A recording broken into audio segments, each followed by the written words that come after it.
Olá, gente! A paz do Senhor Jesus, estou chegando com mais uma aula no nosso canal Escola Bíblica Comentada. Muito obrigado você que me acompanha aqui toda semana com as nossas aulas. Nós estamos estudando nesse terceiro trimestre a revista Daniel. Deus está acima do fogo, dos leões e dos impérios, e nós já estamos na quarta lição, uma lição maravilhosa. Eu já convido você a estar comigo até o final dessa aula, pois temos aqui um grande aprendizado, tá bom? Você que ainda não é inscrito no canal, inscreva agora aqui no canal, ative o sininho para você receber em primeira mão todas as aulas que nós postamos aqui toda semana. Você que já é inscrito, muito obrigado. Comente, compartilhe a nossa aula aí com todo mundo, tá certo? Seja muito bem-vindo. Nós vamos para a aula de número 4, que tem como assunto da lição o orgulho de Nabucodonosor. Aula maravilhosa. Nós estamos aqui de posse da nossa revista, né? Da PEC, Programa de Educação Cristã Continuada. O textuário vai dizer o seguinte. O textuário diz assim: agora, pois eu, Nabucodonosor, louvo, exalço e glorifico o Rei do céu, porque todas as suas obras são verdadeiras e os seus caminhos justos, e pôde humilhar aos que andam na soberba. Daniel 4:37. Essa é a nosso textuário. Verdade prática diz assim: Deus resiste ao soberbo e exalta aqueles que se humilham diante da sua soberania. Os objetivos da nossa lição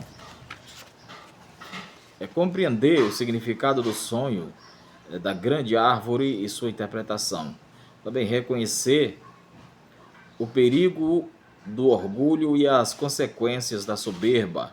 Também valorizar a humildade como princípio de restauração e exaltação divina. Então vamos entrar nos nossos tópicos e subtópicos de forma prática, né? Clara, bem objetiva, para que possamos ter um bom entendimento nessa aula. Tem um grande aprendizado, com certeza teremos aqui um grande aprendizado junto com vocês, tá bom? Primeiro tópico, vamos aqui para a nossa introdução, primeiramente, né? A introdução vai dizer o seguinte: o capítulo 4 de Daniel relata uma experiência pessoal de Nabucodonosor e culmina em sua humilhação e no reconhecimento da soberania divina. Por meio de um sonho, Deus revelou sua queda iminente por causa do orgulho que dominava o seu coração. Apesar das advertências, Nabucodonosor persistiu na arrogância e foi privado da sanidade até reconhecer que o Altíssimo governa os reinos humanos. A lição mostra que o orgulho conduz à ruína, mas a verdadeira grandeza está em submeter ao governo de Deus. Essa é a nossa introdução. Nós já entraremos agora nos nossos tópicos e subtópicos. O primeiro tópico vai falar sobre o orgulho que antecede a queda. Como vocês já sabem, eu não leio a revista todas as informações aí na revista, porque eu entendo que isso aí você vai fazer, você professor aí na classe, e você aluno, né, vai ler também a revista e acompanhar aqui as aulas, tá bom? Por isso eu resumo, para que o vídeo na aula não fique grande demais, né, extensa, e a gente possa tocar em todos os tópicos. O primeiro subtópico fala o testemunho inicial do rei. Está em Daniel 4, no versículo 1, que diz: o rei Nabucodonosor, a todos os povos, nações e homens de todas as línguas que habitam em toda a terra, paz vos seja multiplicada. O comentarista coloca aqui, e eu leio da metade para o final, que ele diz assim: essa introdução nos mostra que a humilhação que ele sofreu não foi em vão. Ela produziu frutos de reconhecimento público da grandeza divina, abrindo caminho para que o nome do Senhor fosse exaltado até mesmo em meio a um contexto pagão. Então, ele está dizendo aqui que a humilhação que ele sofreu, que Nabucodonosor sofreu, não foi em vão. Por quê? Porque nenhuma humilhação enviada ou permitida por Deus, ela é inútil, né? Ela não é em vão. Antes da exaltação de Deus, antes da exaltação, Deus trabalha primeiro o caráter da pessoa. Antes de Deus exaltar alguém, primeiro ele vai tratar o caráter dessa pessoa. Ele fortalece a fé, né? Prepara os seus servos, prepara cada um para que, porque tudo tem um propósito, e esse propósito é a glorificação do nome do Senhor. Deus faz tudo para que o seu nome seja glorificado.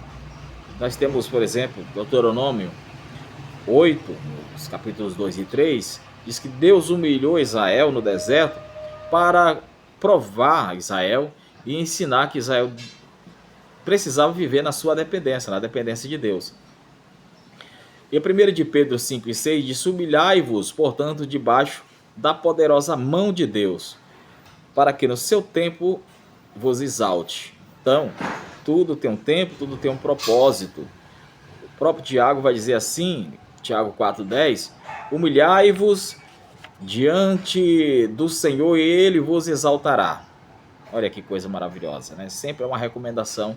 A Bíblia está recheada de versículos a nos orientando a nos humilhar diante de Deus. Romanos 8:28 diz que Deus faz todas as coisas para que coopera para o bem daqueles que amam a Deus, né?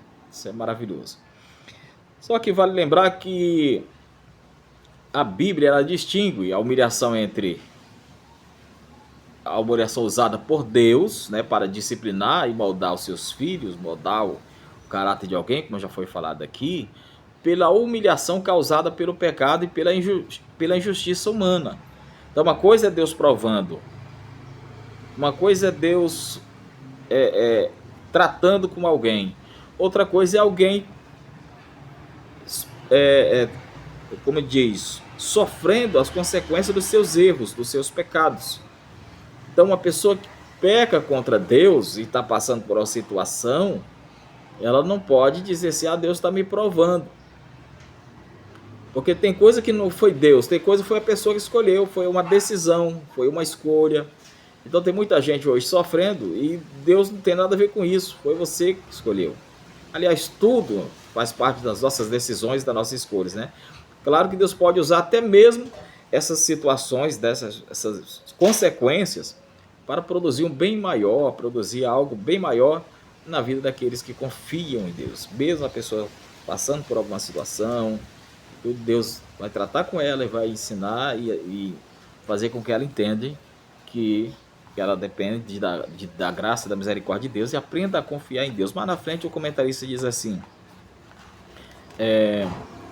a transformação de Nabucodonosor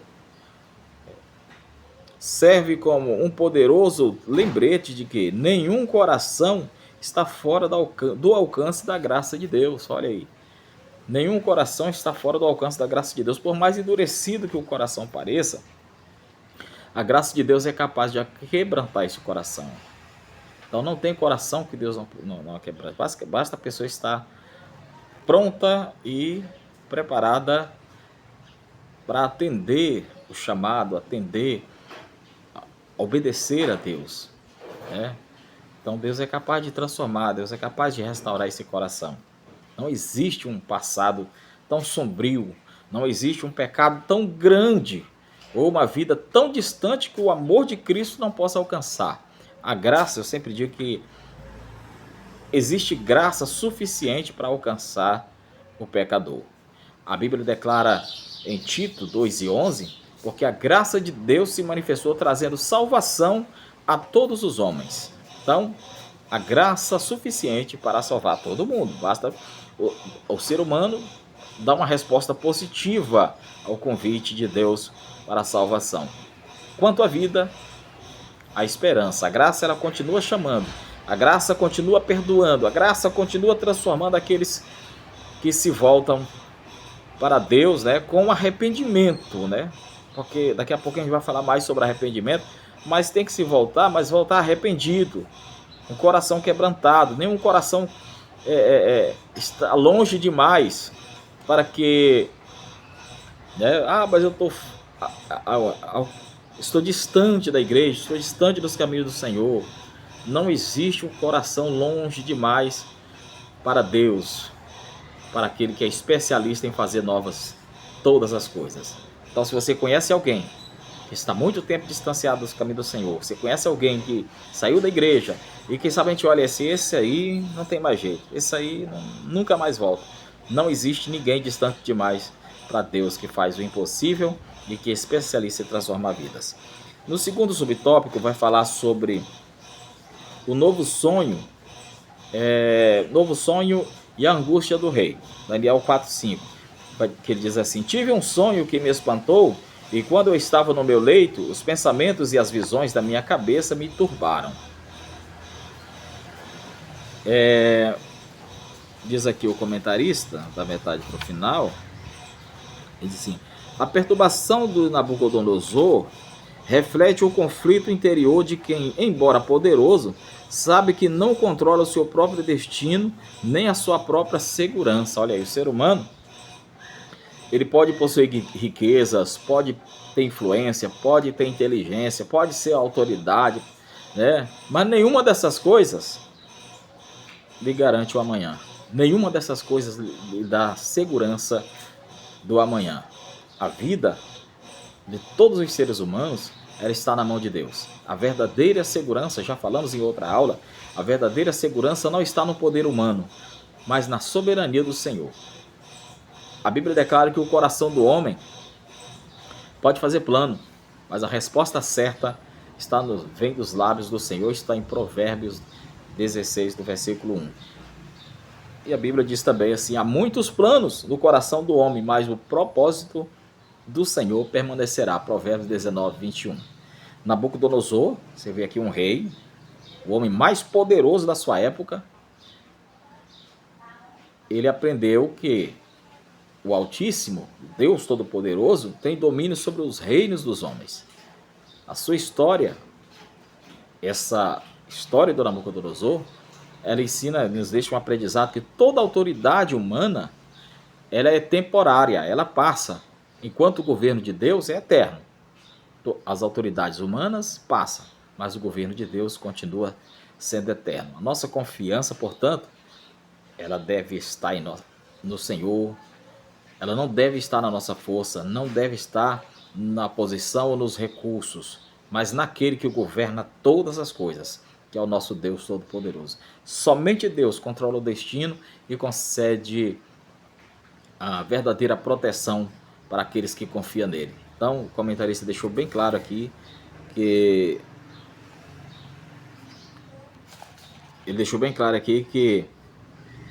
vou repetir para vocês: a perturbação de Nabucodonosor reflete o conflito interior de que, embora poderoso, sabe que não controla o seu próprio destino nem a sua própria segurança. Por quê?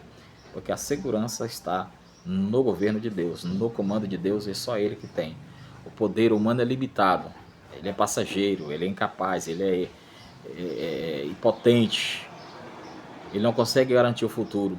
Somente Deus pode governar o destino das nações, somente Deus pode governar o destino das pessoas. Então hoje há um convite de Deus para que as pessoas abandonem a confiança nas suas próprias forças e passem a confiar plenamente na sua soberania. Isso nos leva ao terceiro subtópico, que fala a árvore e o anúncio do juízo. Está nos versículos 10 e 14, que diz assim: eram assim as visões da minha cabeça quando eu estava no meu leito. E eu estava olhando e vi uma árvore no meio da terra, cuja altura era grande. Derribai a árvore, cortai-lhe os ramos, derriçai-lhes as folhas e espalhai o seu fruto. Afugentem-se os animais e debaixo dela e as aves dos seus ramos. Então, ele vê aqui uma árvore. A árvore e o anúncio do juízo, né, do seu sonho. A glória dos homens é frágil diante da vontade soberana do Altíssimo. A história do rei Nabucodonosor, que nós estamos estudando, ela ensina que nenhum poder humano é absoluto. Nenhuma autoridade humana ela é absoluta. Deus é o juiz, Deus é o soberano. Ele abate, ele exalta a quem ele quer. porque ele é soberano sobre todas as coisas e sobre todos os homens. O homem pode até conquistar reinos, acumular riquezas, receber aplauso, né, das pessoas, ser admirado, ser respeitado aqui na terra, mas tudo isso é passageiro.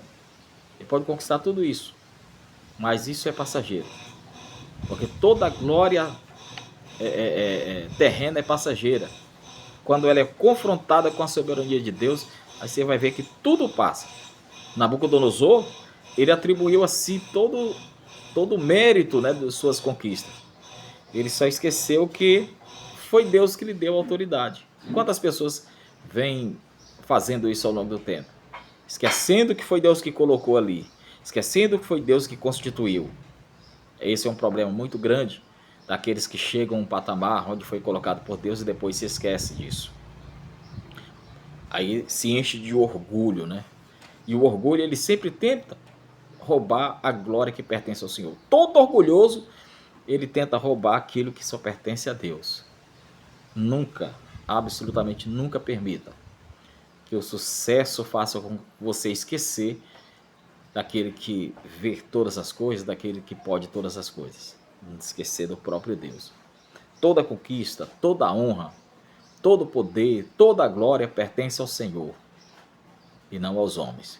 Tiago 1,17 diz que toda boa dádiva e dom perfeito vem do alto. Então tudo vem de Deus. E Romanos 11,36 diz que porque dele e por ele, para ele são todas as coisas, para o nosso Deus. Então nenhuma posição, riqueza, influência pode resistir o decreto do Altíssimo, porque Deus estabelece os reinos, mas ele é que limita, é ele que está no controle, é Deus que controla tudo. 1 Coríntios 3,7 diz que nem o que a planta, nem o que é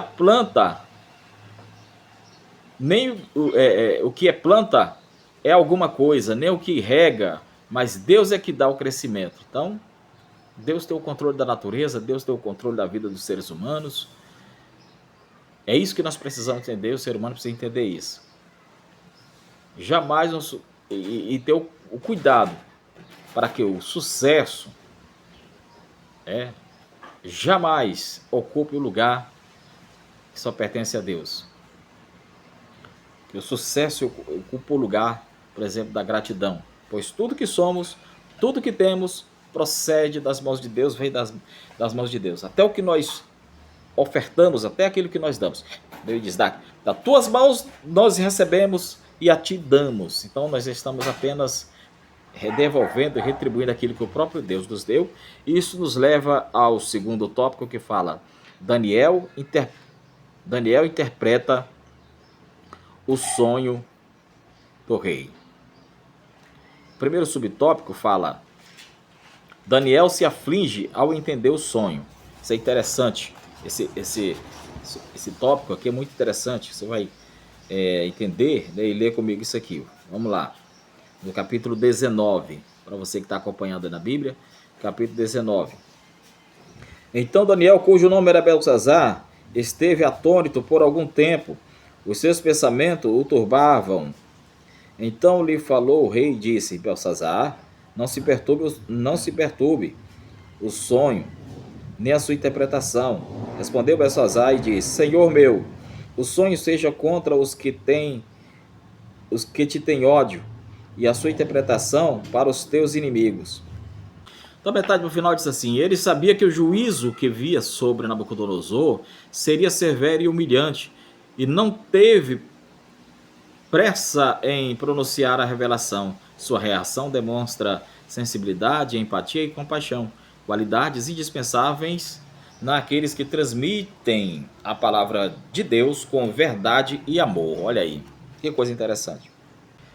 Então o comentarista coloca aqui que sua reação demonstra sensibilidade, empatia e compaixão, que são qualidades indispensáveis àqueles que transmitem a palavra de Deus com verdade e amor. Por quê? Porque quem anuncia a palavra de Deus não anuncia só a verdade, apenas a verdade.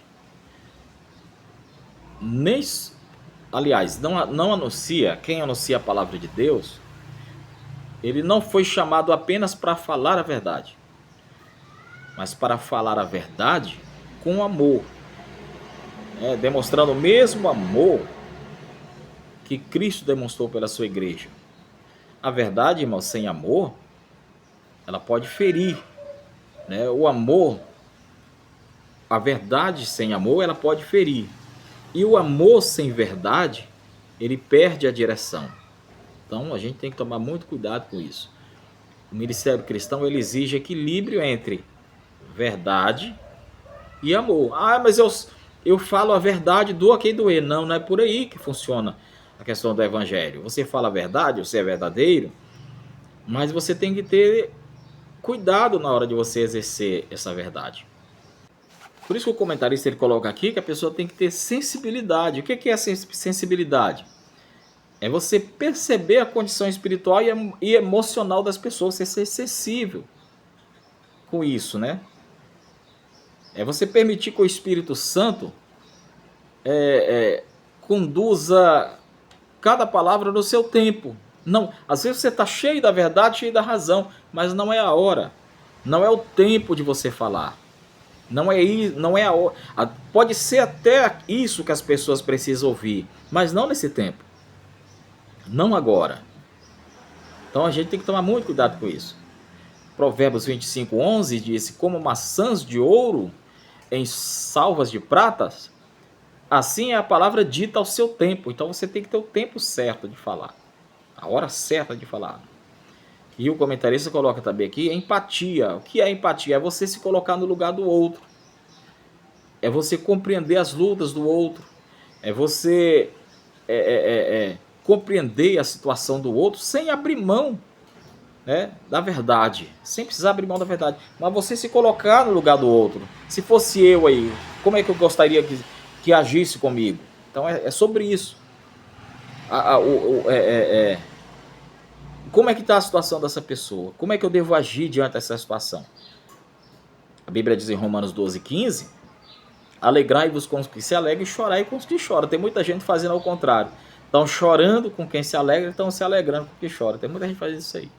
O comentarista coloca aqui compaixão. O que é compaixão? É amar as pessoas como Cristo amou. Buscar a restauração dessas pessoas, buscando restaurar essas pessoas e não condená-las. Tem gente, irmão, que é um tribunal, só sabe condenar, só sabe julgar e condenar as pessoas.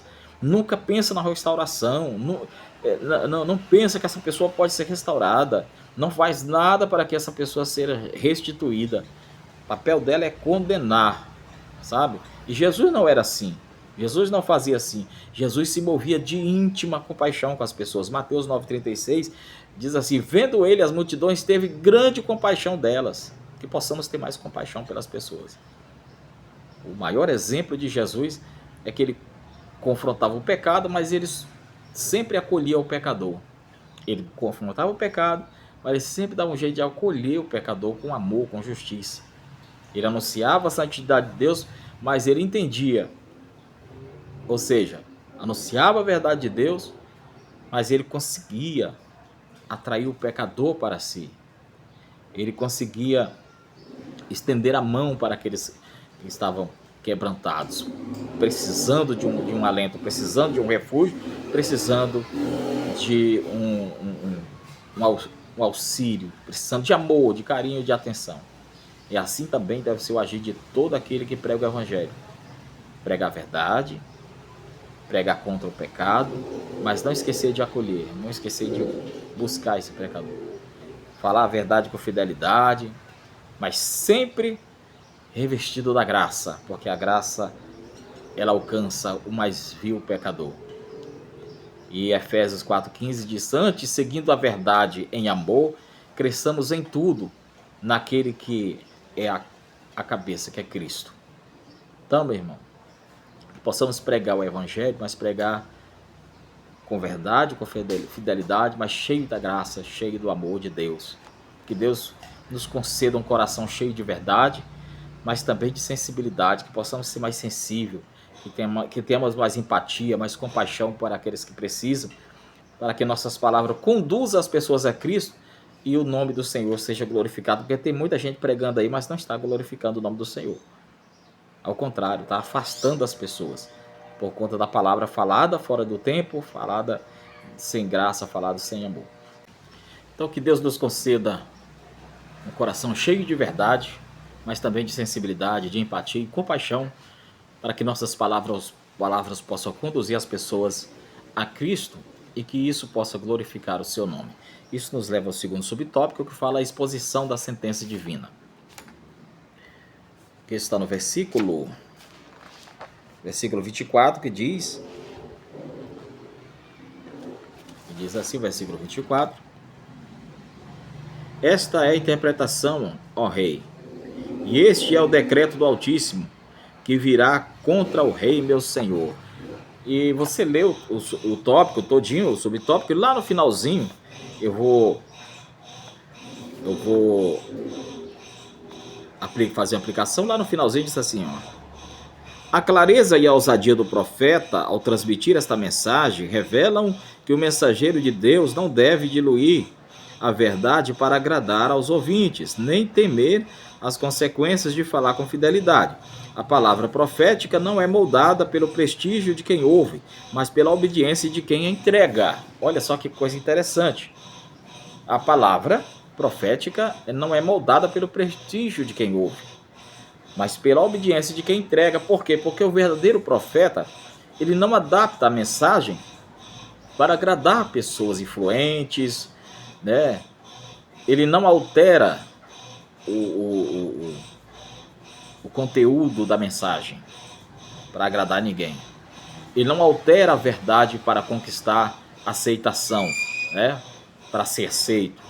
A sua responsabilidade é transmitir fielmente a verdade, aquilo que Deus mandou, aquilo que Deus ordenou, independentemente da posição, independentemente do poder ou da reação de quem escuta. Quem é ordenado por Deus para entregar a mensagem, não tem volta, não tem arrumadinho, não tem um jeitinho brasileiro. É do jeito que Deus mandou e pronto. Ao longo das Escrituras, meus irmãos, você vai ver homens de Deus que entregaram a mensagem do Senhor a pessoas importantes. Você vai ver ali o Natan, né? Ele entregando a mensagem a Davi, né? Uma mensagem da parte de Deus, repreendendo Davi, corrigindo Davi. Você vai ver na Primeira Reis também, Elias e o Acabe, o Elias entregando a mensagem para o Acabe. Você vai ver o próprio João Batista falando com Herodes, verdades a Herodes, sem se preocupar se aquilo ia custar a sua cabeça. Então, demonstrando fidelidade à palavra. Fidelidade à palavra de Deus, porque a fidelidade vale mais, como disse o comentarista aqui, do que prestígio humano. Quem entrega a mensagem de Deus, ele deve temer mais em desobedecer a Deus do que desobedecer aos homens. Tem gente que está preocupado com os homens, o que os homens vão falar, então nem preocupado com o que Deus está achando. Então, a pessoa deve temer mais ao Senhor do que aos homens, do que desagradar aos homens. Porque a autoridade da palavra, em outras palavras que o comentarista está dizendo, é que a autoridade da palavra, ela não está na aprovação, né, de quem está ouvindo, mas na fidelidade daquele que proclama. Eu não estou gostando da mensagem, mas é o que tem, é o que tem para você, é isso aqui. Eu não posso mudar isso aqui, eu não posso adaptar. É desse jeito. Então, a palavra não deve ser moldada pela posição social de ninguém, nem pelo poder, nem pela influência daquele que está ouvindo. Deus me deu uma palavra, eu vou pregar hoje, mas seu fulano está na plenária, então eu vou mudar a mensagem para não desagradar. Não. Pregue a palavra. Paulo diz a Timóteo, pregue a palavra.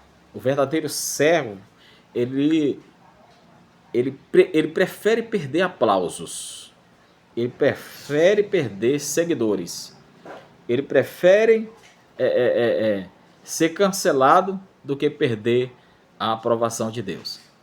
A palavra profética, ela continua sendo a voz de Deus aos homens. Ela continua sendo a voz de Deus para a geração que precisa ouvir a verdade. Agora, a bem da verdade é que tem uma geração que está lá igual a geração de Isaías 30:10, né? Profetize para nós mentira, falsas lisonjas. Tem gente que prefere ouvir mentira do que ouvir a verdade. Mas Deus ainda levanta servos que anunciam a sua palavra com coragem, com verdade, sem temer o que as pessoas vão dizer. Então, que o nosso compromisso seja obedecer ao Senhor, né, acima de qualquer interesse humano. Que o nosso compromisso seja proclamar toda a sua verdade com amor, com fidelidade e com temor. Isso nos leva ao terceiro subtópico, que fala: o apelo ao arrependimento está no versículo 27, que diz: portanto, ó rei, aceite o meu conselho e põe um termo pela justiça. Põe o termo pela justiça. Em teus pecados, em tuas iniquidades, usando de misericórdia para com os pobres, e talvez se prolongue a tua tranquilidade. Olha aqui, o Daniel falando aqui com o rei. Então veja bem.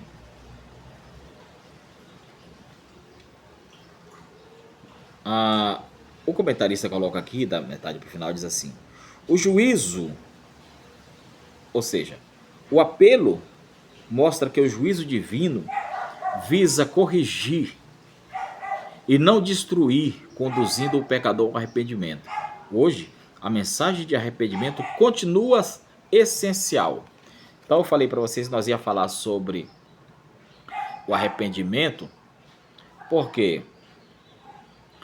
Porque o que Deus quer que o ser humano faça é se arrepender diante dele. Deus não tem prazer, irmão, na destruição. Por isso que o juízo, o comentarista coloca aqui, muito, muito importante, que o juízo não visa em destruir, mas em corrigir. Então Deus não tem prazer na destruição do pecador, mas Deus tem prazer na sua conversão, no seu arrependimento. Mesmo quando disciplina, o seu propósito é despertar a consciência, quebrantar o coração e conduzir ao verdadeiro arrependimento.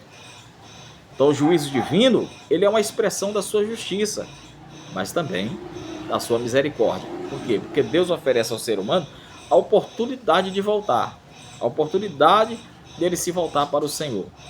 A mensagem do arrependimento, ela permanece indispensável.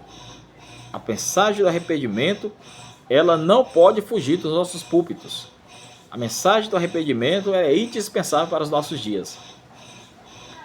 É uma geração que relativiza tudo, né? Relativiza o pecado, mas Deus continua chamando homens e mulheres para que abandonem os seus maus caminhos e que se arrependam dos seus pecados e sigam uma vida de santidade diante dele. O arrependimento, ele é a chave para que o ser humano possa alcançar a salvação. Não há, irmão, avivamento sem arrependimento. Tem muita gente pensando que está tendo um avivamento na vida de fulano, mas houve arrependimento genuíno? Se não houve arrependimento, não tem avivamento, não tem salvação, não tem conversão sem arrependimento. É interessante que João Batista, o precursor de Jesus Cristo, na sua primeiro sermão, na sua primeira mensagem, em Mateus 3:2, ele vai dizer: arrependei-vos, porque é chegado o reino dos céus. Jesus também, quando ele prega seu primeiro sermão, sua primeira mensagem, ele começa a pregar, está em Mateus 4:17, ele vai dizer: arrependei-vos, porque é chegado o reino dos céus. Então a palavra de arrependimento sempre vai estar presente no evangelho genuíno. Então todos dois, João Batista, tanto João Batista quanto Jesus, eles iniciam seu ministério pregando palavra de arrependimento. Isso mostra que o arrependimento é a porta de entrada para o reino do céu, tá? É a porta de entrada para o reino de Deus. Então, antes da igreja se preocupar em falar de milagres, né, que tem gente que só corre atrás de milagres, antes de falar de prosperidade, as pessoas precisam se preocupar mais em abandonar o pecado, voltar-se para Deus, se arrepender dos seus pecados. Por quê? Porque o arrependimento, ele não é apenas o início de uma vida cristã, ele é um estilo de vida para todo aquele que deseja andar com Deus, andar em santidade, andar com Cristo. Tá certo? Marcos 1,15 diz: arrependei-vos e credes no Evangelho. Arrependimento, ele é a mensagem central do Evangelho. Lucas 13,3 disse: se não vos arrependeis, todos de igual modo perecereis. Olha, um convite para arrependimento. Atos 2,38 diz: arrependei-vos cada um de vós e seja batizado.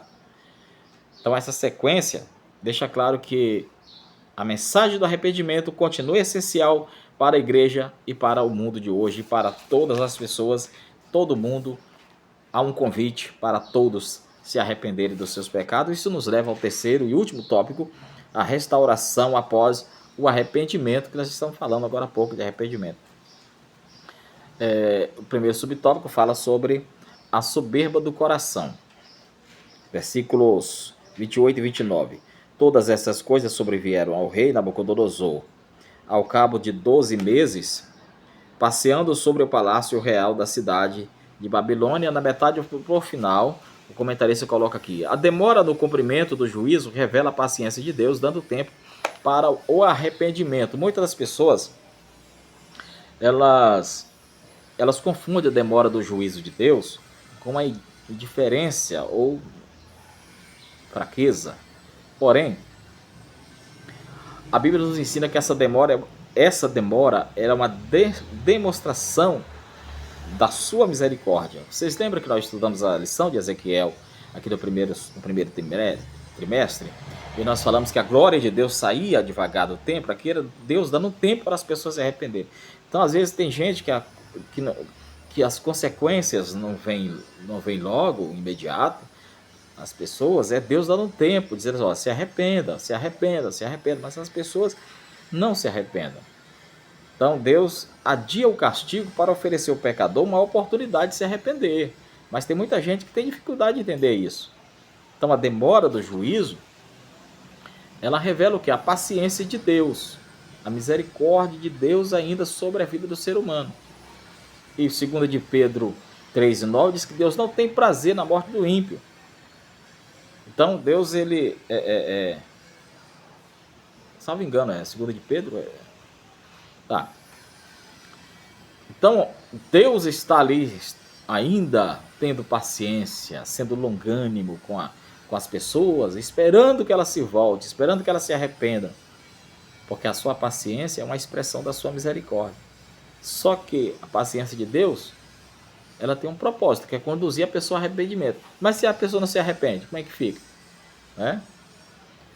Você lembra que em Nínive, Deus anunciou o juízo, mas ele concedeu um tempo para que as pessoas se humilhassem, para que as pessoas se voltassem para ele. Você vai conferir isso lá em Jonas, no capítulo 3, versículo 4 a seguir. Então o objetivo do aviso divino é transformar a vida, que as pessoas elas se voltam para Deus. A paciência de Deus,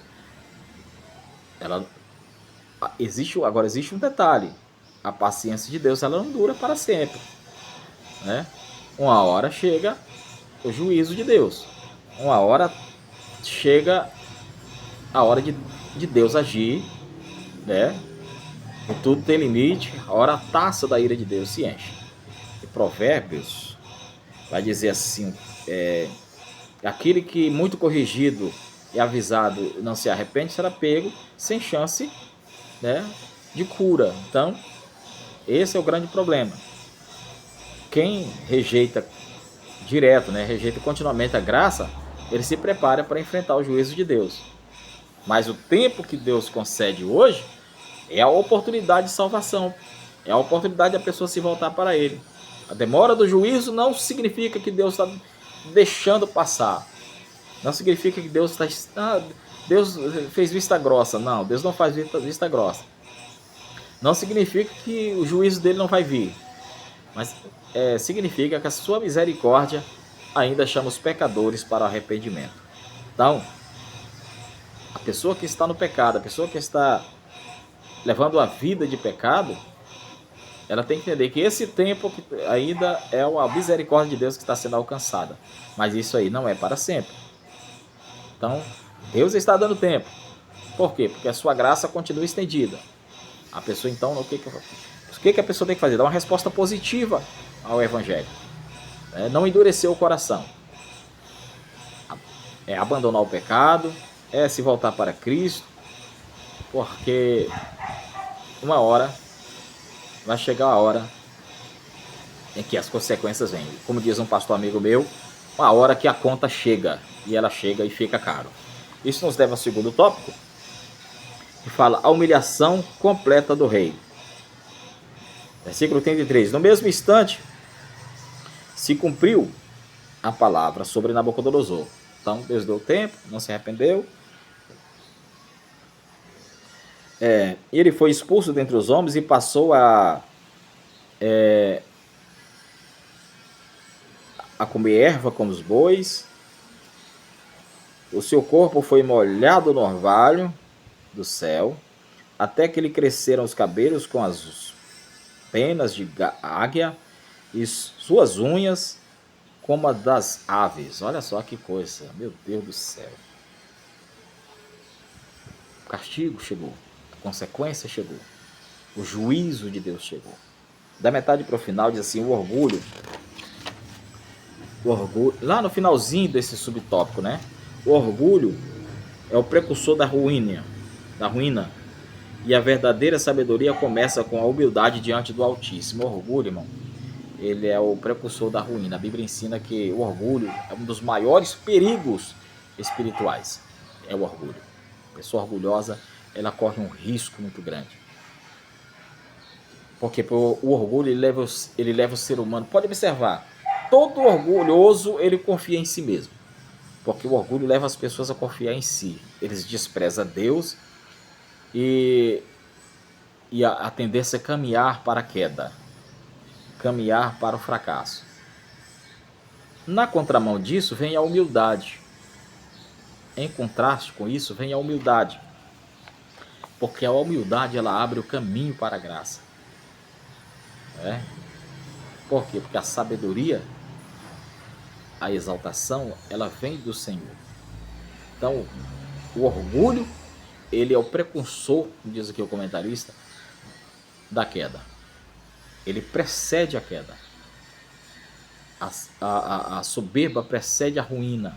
A altivez de espírito precede a queda, já diz lá em Provérbios 16, 18. O orgulho, ele cega as pessoas. O orgulho ele consegue cegar as pessoas para os seus próprios erros. E faz com que as pessoas... Ele faz as pessoas acreditar que não precisa mais de Deus. Todo orgulhoso, ele tem no seu coração que ele não precisa mais de Deus. Ele é capaz de resolver tudo sozinho. Ele é capaz de fazer tudo sozinho, sem depender de Deus. Ele vive da independência do céu, todo orgulhoso. E esse Nabucodonosor aqui, ele é o exemplo disso. Porque ele é o exemplo de alguém que foi humilhado por causa da sua soberba. E a Bíblia diz que Deus, ele resiste ao soberbo, mas ele dá graça aos humildes.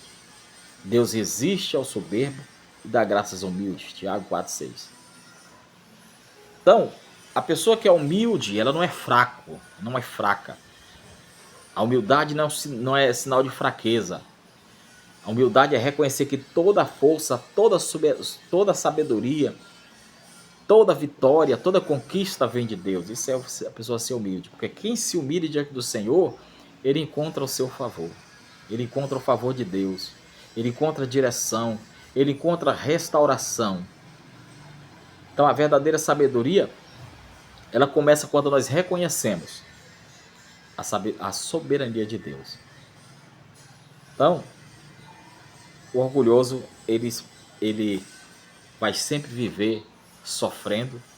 O orgulhoso sempre vai estar debaixo de juízo, porque ele não quer reconhecer a soberania de Deus. Mas os humildes alcançam o favor de Deus.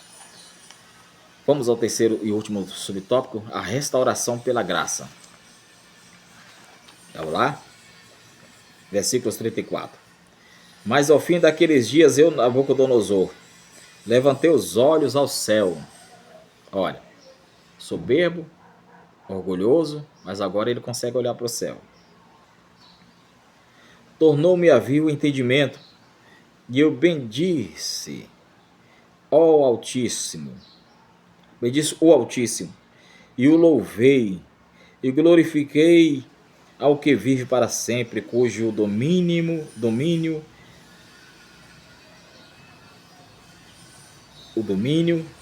é sempiterno, e cujo reino de geração em geração. Olha só. Então, um homem orgulhoso, um homem soberbo, agora consegue olhar para o céu e entender que existe um Deus soberano. E reconhecer a soberania de Deus. E o comentarista coloca aqui assim: o rei termina o capítulo exaltando o governo eterno do Senhor. Essa restauração mostra que o arrependimento genuíno traz cura, restituição e uma nova perspectiva. Então, o arrependimento verdadeiro, ele não apenas esse arrependimento verdadeiro, ele não faz a pessoa simplesmente sentir tristeza pelo pecado, mas ela faz a pessoa voltar-se para Deus com um coração sincero. Porque arrependimento é diferente de remorso. Arrependimento, a pessoa ela tem medo de pecar. O remorso, a pessoa tem medo das consequências. Então, quando isso acontece, quando a pessoa tem um arrependimento verdadeiro, genuíno, qual é o resultado? O Senhor vai lá, restaura aquilo que foi perdido, renova a esperança daquele que se arrependeu. Se o meu povo que se chama pelo meu nome orar, se humilhar, se arrepender, eu, Senhor, virei e sararei vossa terra. Então Deus restaura, ele traz cura. O arrependimento traz cura espiritual. O arrependimento traz cura para o coração ferido. O arrependimento, ele restaura a comunhão com o Senhor. O arrependimento, ele produz a restituição. Então, a promessa de Deus é restituir, né, aquilo que foi perdido, os anos consumidos, aquilo que o pecado tirou de você, Deus vai restituir. A alegria, a vontade de viver, a vontade de servir a Deus, a vontade de orar, de ler a Bíblia, a vontade de ser fiel, o amor pelo céu. Isso o arrependimento produz na pessoa. Claro que nem toda perda, né, ela pode ser recuperada da mesma forma, mas Deus devolve o propósito, a alegria da salvação a pessoa passa a ter através do arrependimento. Porque, como diz o comentarista, o arrependimento ele concede uma nova perspectiva. Então o passado ele deixa de definir o futuro. O passado ele já não é mais, não faz parte mais dessa pessoa. Por quê? Porque o arrependimento genuíno ele produz um novo caminho para aquele que se volta para Deus. A restauração de Deus, a restauração da pessoa através do arrependimento, ela traz glorificação ao nome do Senhor. Alguém que olha para essa pessoa e diz assim: Deus é na vida dele, Deus é na vida dela. Por quê? Porque quem se arrepende, ele encontra a cura para a sua alma, o caráter dessa pessoa ele é mudada, a pessoa que era mal falado passa a ser uma pessoa bem vista na sociedade, a pessoa que era uma pessoa sem confiança passa a ser uma pessoa que tem a credibilidade na sociedade, porque o arrependimento faz isso. As pessoas olham e veem que você não é mais aquela mesma pessoa, você é uma nova criatura. Por quê? Porque você deixou a soberba de lado, deixou o orgulho de lado e se humilhou diante do Deus Todo-Poderoso. Então, hoje, não só hoje, mas todo tempo, todo dia, é dia de se arrepender, é dia de se voltar para Deus e experimentar a graça, a restauração de um novo recomeço com Cristo. Que Deus possa trazer arrependimento para a alma sedenta, para o coração aflito, aquele que se encontra em busca do perdão de Deus. Assim como Nabucodonosor, soberbo, orgulhoso, olhou para o céu e reconheceu o Deus Todo-Poderoso. Você que está me ouvindo aqui, se você foi vencido por essa soberba, por esse orgulho, hoje Deus lhe convida a olhar para o céu. O salmista diz: olhei para os montes, de onde me vem o socorro? Aí ele bem responde: meu socorro vem do Senhor, que fez os céus e a terra. Aplicação pessoal: toda autoridade, capacidade e conquistas vem de Deus. Nossa vida deve ser dedicada a glorificá-lo. A soberba conduz à queda, mas a humildade abre o caminho para a graça e o favor divino. Que Deus abençoe tua vida, que Deus abençoe tua casa, Deus projetos, Deus abençoe a tua aula, a tua escola, a tua igreja, e desejo uma ótima escola para você, uma ótima aula para você, professor, para você, aluno. Quero orar por você. Deus, muito obrigado pela oportunidade de mais uma vez poder trazer uma aula, Senhor, no nosso canal. O Senhor abençoe esta pessoa que me ouve nesta hora. Que o Senhor continue nos abençoando, nos livrando da soberba, do orgulho, que possamos ter um coração humilde, com um coração quebrantado, um coração voltado para o Senhor. É o que nós te pedimos no nome de Jesus. Amém.